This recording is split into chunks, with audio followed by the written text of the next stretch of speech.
ఈ రోజు నుండి 3 రోజుల పాటు పార్లమెంటు ప్రత్యేక సమావేశాల ద్వారా ఒక పెద్ద సవరణకి కేంద్రం సిద్ధమవుతుంది. ఈ సందర్భంలో దళితుల సమస్య గురించి కూడా ప్రస్తావించడం తగిన సమయం అని చెప్పి ఎదురుసం భావిస్తాం. డీలిమిటేషన్ చట్ట సవరణతో పాటు ఎస్సీ ఎస్టీల రాజకీయ రిజర్వేషన్లు కూడా పునఃసమీక్షించమని చెప్పి అడుగుతున్నాం. పునఃసమీక్ష కాదు, రద్దు చేయమని అడుగుతున్నాం. దళితుల ప్రయోజనాలు కాపాడలేని ఈ రిజర్వేషన్ని రద్దు చేసి పూనాపాక్ట్ స్థానంలో కమ్యూనల్ అవార్డు ద్వారా నూతన రిజర్వేషన్ విధానాన్ని ప్రవేశపెట్టమని ప్రభుత్వాన్ని డిమాండ్ చేశారు.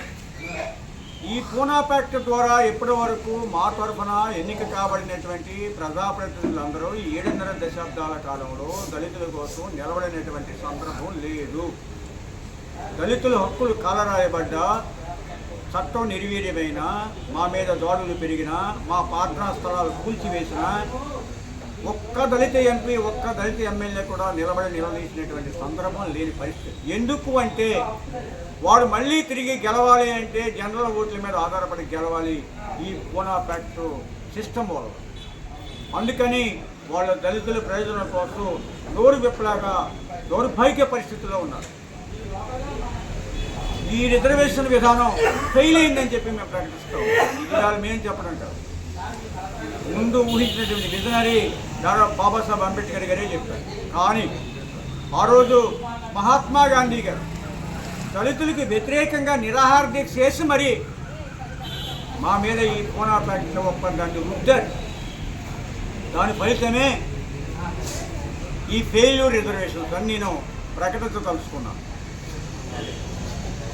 ఇవాళ ఆ పూనాపాక్ట్ స్థానంలో కమ్యూనల్ అవార్డు ద్వారా, కమ్యూనల్ అవార్డు అంటే కేవలం దళిత ప్రతినిధి దళితులే ఎన్నుకుంటారు. అప్పుడు మాత్రమే ఆయన దళితుల ప్రయోజనాల కోసం మాట్లాడగలడు, నిలదీయగలడు, తిరిగి ఎన్నిక కావడానికి ఒక అవకాశం. కాబట్టి ఈరోజు జరుగుతున్నటువంటి ప్రత్యేక పార్లమెంటు సమావేశాల్లో దళితుల రిజర్వేషన్లు కూడా పునఃసమీక్షించమని అధికార ప్రతిపక్ష పార్టీ ప్రజాప్రతినిధులకు విజ్ఞప్తి చేస్తూ దాని స్థానంలో కమ్యూనల్ అవార్డులు ఫార్ములా ద్వారా నూతన రిజర్వేషన్ పాలసీని ప్రవేశపెట్టడంతో పాటు ఈ సీట్లు పెరిగే ధర రాజ్యసభకి, మండలికి వర్తింపజేసి అక్కడ కూడా